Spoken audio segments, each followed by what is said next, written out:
Okmadaliv may nakakapangilabot na mensahe kay Inoue, monster ng Japan cherry picker ayon sa isang eksperto. Laban ng Casimero kontra sa birador ng Puerto Rico uminit na.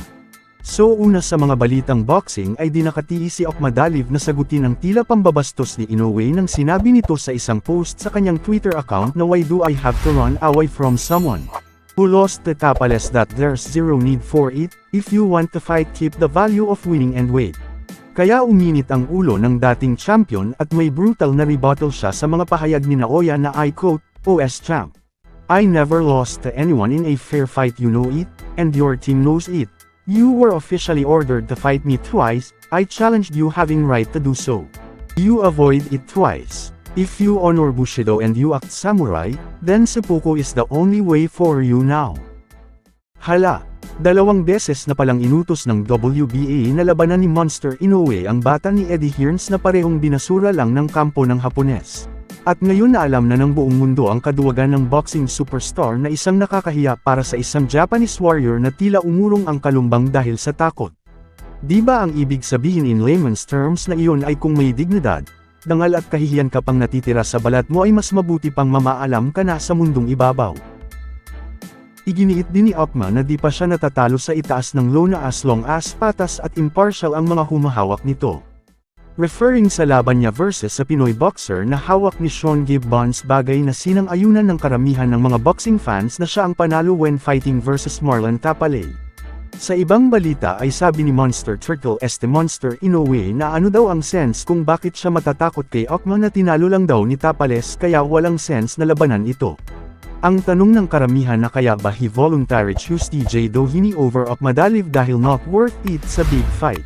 Kaya na instant na supalpal siya sa dating boxing analyst na kabobohan daw ang logic niya because bakit niya pinato si Doheny na tinalo pala ni Daniel Roman, na winalis rin pala ni Okmadaliv. Sa huling balita ay mas lumino pa ngayon ang napabalitang rumored fight ni former 3 Division champ Cuadro Alas dahil sa latest post ng isang kilalang content creator at boxing personality na si Pinoy boxing prodigy because kinumpirma niya ang nasabing potential fight sa kanyang mga reliable sources. Ayon pa sa post nito sa kanyang FB page na, sources have confirmed that a boxing event is being planned for March or April 2025 in Puerto Rico. One of the main matchups in the works will feature Abimael Ortiz with 11 wins 1 loss na ranked 15th in the WBA Super Bantamweight Division, against former 3 Division World Champion John Riel Casimero na may kartadang 34 wins 4 losses. Kung matutuloy ito ay dadayo sa Baluarte ng kalaban si Champ at may 3 buwan siya para paghandaan ito at sana this time ay wala ng issue at aberya sa timbang. Para tuloy-tuloy ang ligaya ng mga solid Casimero.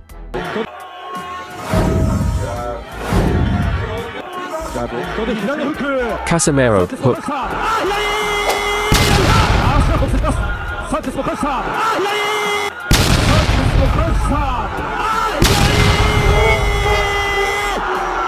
Meanwhile para sa mga edad 18 years old and above na mahilig tumaya online ay you can earn as much as 12k bonus in your first deposit. Pwede kang tumalpak ng 5 pesos at manalo habang nanunood sa inyong mga paboritong sports like boxing, NBA, PBA, PBL at G-League games.